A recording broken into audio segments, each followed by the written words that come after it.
नमस्कार मंडळी, मी सुनीता सुनीस किचनमध्ये तुम्हा सर्वांचा मनापासून स्वागत करते. 31 डिसेंबर म्हटलं की काही ना काही स्पेशल तर बनतंच. तर माझ्या घरी नेहमी स्पेशल बनतं ते म्हणजे बिर्याणी. माझ्या घरात सर्वांना सर्वात जास्त आवडणारा पदार्थ म्हणजे बिर्याणी. तर ते मी आवर्जून बनवतेच. तर आज आपण बनवणार आहोत हैदराबादी चिकन दम बिर्याणी.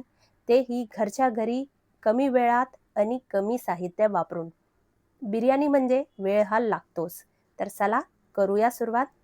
त्यासाठी सर्वात आधी आपण इथे घेतलेला आहे 4 ते 5 मध्यम आकाराचे कांदे. याला उभे चिरून याच्यात थोडंसं मीठ ॲड करून घेतलेलं आहे आणि आपल्याला हे मस्त ब्राऊन होईपर्यंत फ्राय करून घ्यायचं आहे. मीठ याच्यात ॲड करून घेण्याने काय होतं, तर हे लवकर ब्राऊन व्हायला सुरुवात होते. म्हणजेच लवकर आपले कांदे तळले जातात. तर इथे मी घेतलेला आहे 5 मध्यम आकाराचे कांदे. याला व्यवस्थित उभे चिरून घेतलेलं होतं. याच्यात थोडंसं मीठ ॲड करून हे आपल्याला तळून घ्यायचं आहे. तर मध्यम आचेवर आपल्याला गॅस ठेवायची आहे आणि 3 ते 4 मिनिटात आपले हे पूर्ण कांदे तळून तयार होतात. तर तुम्ही ते बघू शकता हळू करत आपल्याला हे मस्त ब्राऊन होईपर्यंत तळून घ्यायचे आहे. तर इथे तुम्ही बघू शकता छान असा कलर आलेला आहे. आता लगेच आपल्याला हे काढून घ्यायचं आहे आणि पंख्याच्या हवेखाली ठेवायचं आहे, म्हणजे मस्त हे कुरकुरीत होईल. तर या प्रकारे तुम्ही तळून घेऊन एका हवाबंद डब्यामध्ये ठेवलं तर महिनाभर सुद्धा हे कांदे व्यवस्थित राहतात. आता आज आपण बनवणार आहोत 1 किलो इतकी चिकन बिर्याणी. तर त्यासाठी 1 किलो इतकं मी इथे चिकन घेतलेलं आहे. आता चिकनचे पीस तुम्हाला हवं तसे छोटे-मोठे करू शकता. मी मध्यम आकाराचे केलेले आहे. आता ह्याच्यात आपल्याला गरम मसाला ॲड करायचा आहे. त्याच्यात घेतलेला आहे काली मिरी, लवंग, त्याचबरोबर छोटी वेलची, मोठी वेलची, चक्री फूल आणि त्याचबरोबर 2 इतके तेजपत्ता घेतलेला आहे. 2 मोठे चमचे लाल तिखट ॲड करायची, अर्धा चमचा हळद आणि त्याचबरोबर 2 चमचे इतके आपण ॲड करून घेतलेलं आहे ते म्हणजे धनेपूड. 2 चमचे इतकं मी ॲड करून घेतलेलं आहे चिकन मसाला, त्याचबरोबर चवीपुरतं मीठ आणि अर्धा किलो इतकं दही. तर मी नेहमी चिकन बिर्याणीमध्ये चिकन मसाला ॲड करते. तुम्हाला हवं असेल तर बिर्याणी मसालासुद्धा तुम्ही ॲड करू शकता. बारीक चिरलेली एक मूठभर इतकी कोथिंबीर आणि बारीक इथे असे तोडून घेतलेलं आहे ते म्हणजे पुदिना. त्यात आता हे जे कांदा आपण फ्राय करून घेतलेलं होतं, हे सुद्धा बऱ्यापैकी थंड झालेलं आहे. ह्याच्यातला एक मूठभर इतका कांदा आपण बाजूला ठेवून घेऊया आणि जे तळून घेतलेलं होतं, ते पूर्ण कांदा आपल्याला ह्याच्यात ॲड करून घ्यायचं आहे आणि थोडंसं ठेवलेलं आहे, ते वर आपण ॲड करून घेऊया. त्याचबरोबर एक 2 मोठे चमचे इतके मी आलं लसणाची पेस्ट आणि 1 मोठा चमचा इतका लिंबाचा रस ॲड करून घेतलेला आहे. आणि मी तुम्हाला इथे सांगते की हैदराबादी चिकन दम बिर्याणीमध्ये टॅमॅटोचा कधीही वापर होत नाहीये. तिथे नेहमी दही आणि लिंबाच्या रसमध्येच बिर्याणी बनवली जाते. म्हणून सुद्धा मी इथे टॅमॅटोचा वापर केलेला नाही. सर्व जिन्नस व्यवस्थित मिक्स करून झाले की ज्या तेलात आपण कांदा तळून घेतलं होतं, ते 2 पळी इतकं तेल मी याच्यात ॲड करून घेतलेलं आहे. पुन्हा आपल्याला हे एकदा व्यवस्थित मिक्स करून घ्यायचं आहे आणि याला झाकण लावून एक 2 ते 3 तास आपल्याला हे मॅरिनेट करायला ठेवायचं आहे. आता आपल्याला घ्यायचं आहे ते म्हणजे बासमती तांदूळ. तर बिर्याणीला नेहमी बासमती तांदूळ वापरले जातात. तर मी इथे घेतलेला आहे 1 किलो इतकं बासमती तांदूळ. याला आपल्याला व्यवस्थित स्वच्छ पाण्याने धुवून घ्यायचं आहे. 1 ते 2 ते 3 पाणी आपण ह्याच्यात ॲड करून घेऊया आणि स्वच्छ याला धुवून घेऊया. तर हलक्या हाताने आपल्याला हे हाताने मिक्स करत धुवायचं आहे. खूप जास्त असं आपल्याला ह्याला मळायचं नाहीये. हलकं-हलकं हाताने आपल्याला हे व्यवस्थित मिक्स करून असं पाण्यात मिक्स करून घ्यायचं आहे आणि एक 2 ते 3 पाण्याने ह्याला आपल्याला व्यवस्थित धुवून घ्यायचं आहे. तर 2 ते 3 पाण्याने धुवून ह्याला आपण एका बाजूला अर्धा तास ठेवायचं आहे. आता 2 तास झालेले आहे. चिकन व्यवस्थित मॅरिनेट झालेलं आहे. आता ज्या टोपात तुम्हाला बिर्याणी बनवायची आहे, त्या टोपात आपल्याला हे पूर्ण मिक्सचर याच्यात ॲड करून घ्यायचं आहे. तर इथे पूर्ण मिक्सचर व्यवस्थित ॲड करून झालेलं आहे. आता पीस आपण व्यवस्थित सेट करून घेऊया, म्हणजे पसरून घेऊया त्या भांड्यात, ज्या भांड्यात आपण बिर्याणी बनवणार आहोत. आता वर आपल्याला 3 ते 4 हिरवी मिरची ॲड करून घ्यायची आहे. त्यानंतर एका बाजूला आपण ठेवलेलं आहे गरम पाणी, याच्यात चवीपुरतं मीठ आणि खडे मसाले ॲड करून घ्यायचे आहे आणि कोथिंबीर आणि पुदिना, त्याचबरोबर 2 चमचे इतकं तेल किंवा तूप आणि एक अर्धा लिंबाचा रस. याला व्यवस्थित छान अशी उकळी घ्यायला पाहिजे. तर तुम्ही ते बघू शकता छान अशी उकळी येत आहे. उकळी आली की पुन्हा एक 2 ते 3 मिनिटं व्यवस्थित उकळी आली. त्यानंतर भिजत घातलेले अर्धा तास आपण हे तांदूळ भिजत ठेवले होते, ते आपण ह्याच्यात ॲड करून घेऊया आणि व्यवस्थित आपल्याला ह्याच्यात उकळी काढायची आहे.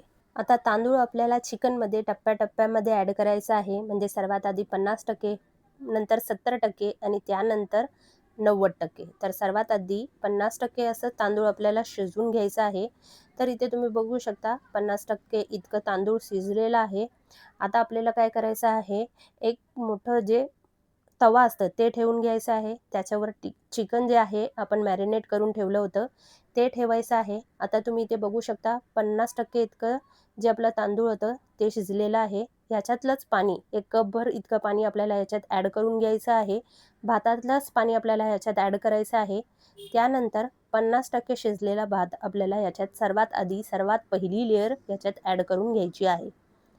तर सर्वात आधी 50% इतकं शिजलेला 1-2 पळी म्हणजे हे जो झारे आहे 2 झारे मी ह्याच्यात ॲड करून घेतलेले आहे.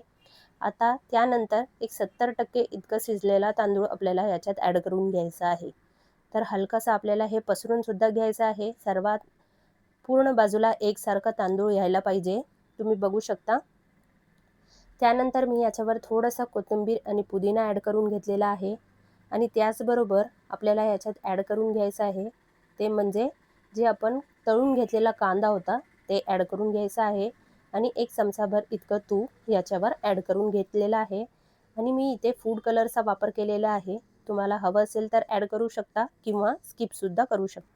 आता सर्वात शेवटची लेयर म्हणजे 90% शिजलेले जे तांदूळ आहे ते ह्याच्यावर आपल्याला ॲड करून घ्यायचं आहे.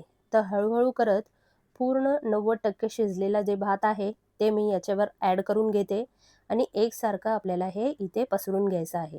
तर तुम्ही बघू शकता टप्प्याटप्प्याने आपल्याला याच्यात तांदूळ ॲड करून घ्यायचे आहे. सर्वात आधी 50%, त्यानंतर 70% आणि त्यानंतर 90%.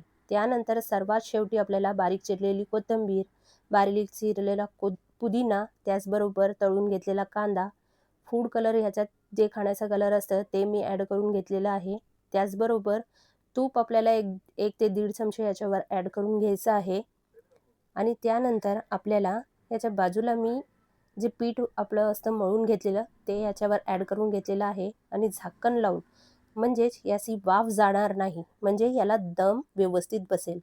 यालाच आपल्याला दम बिर्याणी असं आपण म्हणतो. आता गॅसची फ्लेम मोठी करायची आणि याच्यावर थोडंसं आपल्याला जड असं काहीतरी ठेवायचं आहे. म्हणजे मी इथे बत्ता ठेवून घेतलेला आहे जड. आता तुम्ही बघू शकता जेव्हा बिर्याणी बनत असते तेव्हा नेहमी माझ्याकडे कावळा हा येतोच. रोजसुद्धा येतो, पण बिर्याणी जेव्हा बनते तेव्हा नक्कीच येतो. तर ह्याला सुद्धा थोडं मी काहीतरी देतेच, हा खाऊनच जातो. 10 मिनिटे मोठी फ्लेम आणि त्यानंतर 20 मिनिटे एकदम मंद आचेवर आपल्याला हे व्यवस्थित शिजवून घ्यायचं आहे. एकदा 20 मिनिटं पूर्ण झाले, की पुन्हा एकदा 5 मिनिटं आपल्याला असंच सोडायचं आहे. त्यानंतर आपल्याला झाकण उघडायचं आहे. तर इथे 10 मिनिटं आधी मोठे फ्लेमवर आणि त्यानंतर 20 मिनिटे लो फ्लेमवर, त्यानंतर 5 मिनिटं गॅस बंद करून ठेवून त्यानंतर मी हे झाकण उघडत आहे आणि वाफ तुम्ही बघू शकता मस्त वाफ बसलेली आहे आणि मस्त इथे वाससुद्धा येत आहे बिर्याणीचा. तुम्ही भात बघू शकता मस्त मोकळा असा भात झालेला आहे. मस्त मऊ असा शिजलेला सुद्धा आहे. आतपर्यंत मस्त मऊ असा आपला भात शिजलेला आहे. त्याचबरोबर जे चिकन असतं ते सुद्धा मस्त मऊ होतं. आपण आधी काहीही चिकन शिजवून ठेवलेलं नव्हतं. पूर्ण ह्याच्यातच आपण हे शिजवलेलं आहे भात, चिकनसुद्धा. म्हणून तर याला दम बिर्याणी असं म्हणतात. आज आपण Hyderabadi special Hyderabad style chicken दम बिर्याणी बनवून घेतलेलं होतं. तर तुम्ही ते चिकन बघू शकता. हे सुद्धा मस्त सॉफ्ट ज्युसी झालेलं आहे. इथे तुम्ही बघू शकता खूप गरम आहे, मस्त सॉफ्ट झालेला आहे, मस्त चुरलेला सुद्धा आहे. हे बघा मस्त सॉफ्ट झालेला आहे. तर आज मी हे सर्वात आधी नयनला देणार आहे, कारण ह्याला क्लासला सुद्धा जायचं होतं. तर सर्वात आधी मी ह्याला सर्व्ह केलेलं आहे आणि तुम्ही प्रतिक्रिया बघू शकतो. मस्त. सगळ्यांना माझ्या घरी बिर्याणी ही आवडते, सर्वांची फेवरेट आहे आणि माझ्या हातची हैदराबाद चिकन बिर्याणी तर सर्वांची खूप आवडती आहे. तर आजची रेसिपी तुम्हाला कशी वाटली कमेंट करून नक्की कळवा आणि तुमच्याकडे 31 डिसेंबरला काय स्पेशल बनतं हे सुद्धा मला कमेंट करून नक्की कळवा. तर चला पुन्हा भेटूया. असे छान छान रेसिपी मी तुमच्यासाठी घेऊन येत राहणार आहे. तोपर्यंत मस्त खा, स्वस्त राहा आणि सर्वात महत्त्वाचं म्हणजे आनंदी राहा. धन्यवाद.